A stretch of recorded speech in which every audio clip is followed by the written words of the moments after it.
Well, welcome to 10 Minute Record Reviews, episode 331. And this time I'm talking about this tremendous record by Red Mitchell on Contemporary Records from 1957, presenting Red Mitchell.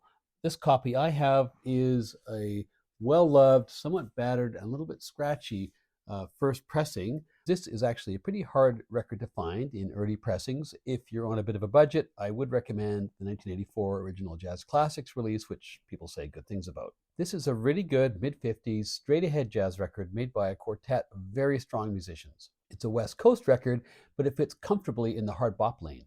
Mitchell, the bass player, is of course the leader, but the real star of this record, in my view, is actually the reed player, the young reed player, James Clay, who plays tenor on 4 of the tracks and flute on 3. It's the very first appearance on record for the drummer Billy Higgins, and sadly the very last on record, I think, for the talented piano player Lorraine Geller. So this is the only opportunity we really have on record to hear this quartet, which is a shame because they're really good. And it's yet another example of the talent which was just overflowing in the very vibrant jazz scene in LA in the mid 1950s. Red Mitchell was born in New York City in September 1927. His parents, neither of them were musicians, but they encouraged him in his musical interests, and he starts off playing the piano, which he does for a number of years. In his early teens, he then adds the alto sax and the clarinet to his repertoire. His dad was an engineer, and after high school, he followed in his dad's footsteps. He won an engineering scholarship to Cornell, but as far as I can tell, he only stayed there at most a couple of years because by 1947, at age 20, he's in the Army. And in the Army at this point, as you can see from this photo, he was playing the bass, which arose from an opportunity to join an Army band where he was posted in Germany, and that was what was available. So he picked up the bass. He stayed in the Army, I think, something like 18 months, 2 years. But when he got out, he moved to New York and he picked up music full time. In his early days as a musician in the big city, he lived with another bass player, also called Red Kelly, and they shared a room at the Radio City Music Hall Hotel. Mitchell is one of jazz's great collaborators, and this began very early on. You can see it in his career. He plays with all kinds of people in New York. He starts off playing with Jackie Paris's band in 1947. He plays with the guitar player Mundell Lowe, with Chubby Jackson's big band, and also with Charlie Ventura's band.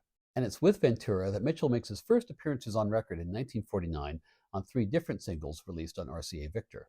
After a couple of years in New York, his reputation's growing, and clearly he's a guy who finds it easy to work with lots of different people, and the offers start coming in. And one of them came from the vibe player Red Norvo, who wanted to leave New York and go back home to LA to start up a trio. He had a guitar player already in hand, a guy called Tal Farlow, and he needed a bass player. So he comes by Mitchell's place to persuade him to get in the car with him and Farlow and head out to New York to form a trio. So Red agrees and he gets in the car and out they go to LA. And it's not until they get to LA, so the story goes, that Norvo finds out that the wrong Red has gotten in the car, that it's the bass player Red Kelly, not the bass player Red Mitchell. I love that story. I hope it isn't apocryphal. Anyway, Kelly does end up playing in the original version of the Red Norvo trio. But as it happened, Red Mitchell does also around that time end up in LA, going out there having joined Woody Herman's orchestra, the so-called Second Herd or the Four Brothers version of the band.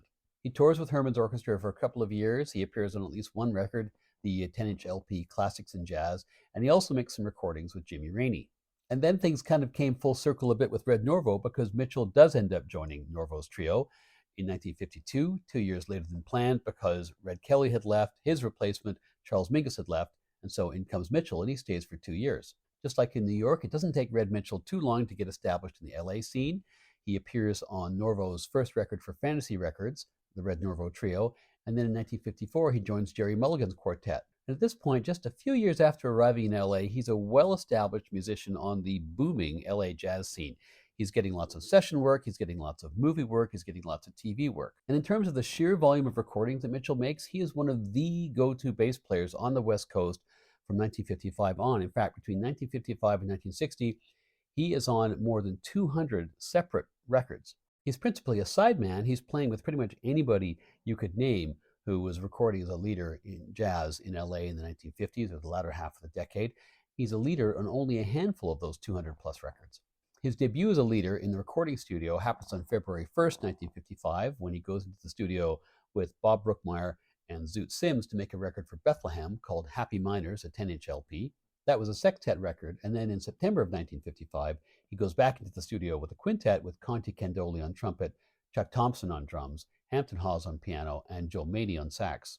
That resulted in his first 12-inch LP, also for Bethlehem, called simply Red Mitchell, and on the heels of that, he forms a working quartet who are the players that show up on this record.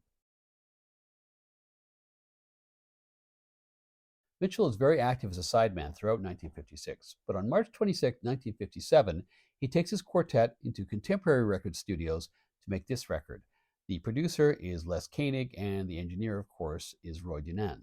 Mitchell, of course, is on bass, but his sidemen and sidewoman on this record are of real note. The principal revelation is James Clay, who plays tenor sax, flute on several tracks, and he is superb on here. Clay was from Dallas. He'd moved to LA in his late teens. By the time he got this gig with Mitchell, he was just 21, but he was mature well beyond his years in musical terms. There was a lot of buzz about Clay in the jazz scene in LA in 1955, 56, 57, but sadly he never recorded much. This is one of the best places to hear him, but I also recommend another record made by the drummer Lawrence Marable, which is sometimes also attributed to Clay as a leader, called Tenor Man. That came out on Jazz West Records. The drummer is Billy Higgins, a very well-known figure in jazz history, but this is his very first appearance on record. He, of course, would go on to be a key part of Ornette Coleman's early recordings and of the whole free jazz scene as it evolved in the 1960s. But here, like Clay, he's young, he's scrambling for gigs, and his free jazz period is still a long way in the future. Finally, we have Lorraine Geller on piano. Her story is a little bit unusual. She was born in Portland, Oregon. She was a white kid who was learning to play classical piano, and she fell in love with jazz. She fell in love with the Black-dominated local jazz scene in Portland. Somewhat amazingly, she was not dissuaded by her parents and became heavily immersed in that scene, became quite a local phenomenon. And then, through circumstances which are lost in the mists of time, she ends up becoming part of the traveling big band, an all-female band called the Sweethearts of Rhythm, which was also one of the first integrated big bands in the US. She travels with them for the better part of a year, ends up in LA in late 1949. And there, at a jam session, she meets a sax player, Herb Geller, who was traveling at that point with Claude Thornhill's orchestra. They hit it off. They end up getting married. They eventually settle in LA and become real fixtures in the West Coast cool jazz scene in the early to mid 1950s. Like Clay, her appearances on record are pretty scarce. She and Herb make 3 different 10-inch records for Emercy, and she also records with people like Shelly Manne and Maynard Ferguson, and she makes one live recording with Howard Rumsey's All-Stars with Miles Davis at the Lighthouse Cafe. And sadly, as I say, as far as I can tell, this is her last appearance on record. She would die the next year of complications following an asthma attack. Side one starts with Scrapple from the Apple, a Charlie Parker tune, which Mitchell had actually done previously for one of his Bethlehem records. The first thing that strikes me on this track is Clay's fantastic tone on tenor. Then we're right into a bass solo, which I find a little incongruous because I'm used to bass solos kind of being at the end, but it works. And then we're treated to some great playing on piano by Lorraine Geller, who for me is very much the equal of her contemporaries, people like, say, Barry Harris. Next is Rainy Night, which is a Red Mitchell tune. This, to me, is probably the best track on the record. It is a gorgeous mid-tempo ballad, and the key thing is that Clay switches to flute, and he's just tremendous. He stays on flute for the next track, I Thought of You, which is another Mitchell composition. This is another strong track, maybe not quite at the level of Rainy Night. And the side closes with Out of the Blue, which is a Miles Davis cover. This has Clay back on tenor, and it features Mitchell's best and longest solo on the whole record, and a swinging solo from Geller, a very fun track. Side 2 begins with Paul's Pal, a Sonny Rollins tune. This is a real showpiece for both Clay on flute again and Geller. Just a lovely, light-hearted track all the way through. Ethereal is the word I have written down for this track. Then we have Clifford Brown's track Sandu, which features another extended solo from Mitchell, and then a solo from Higgins, who largely plays it cool to the rest of this record, but very nice little contribution here. Then for the rest of the record, they appear to have decided just to take all the stops out and just blow, particularly Clay, who just goes to town on Irving Berlin's Cheek to Cheek, a really fun track and a great way to wind up the record. This whole record swings. It covers all kinds of different moods. The flute tracks are beautiful. The tenor tracks have real punch, and Mitchell is just driving the rhythm all the way through. It's grade A hard bop from start to finish, and props to Clay because this record is frankly as good as anything either Rollins or Coltrane was making in 1957, for my money. In fact, there's nothing I can find about this record to complain about.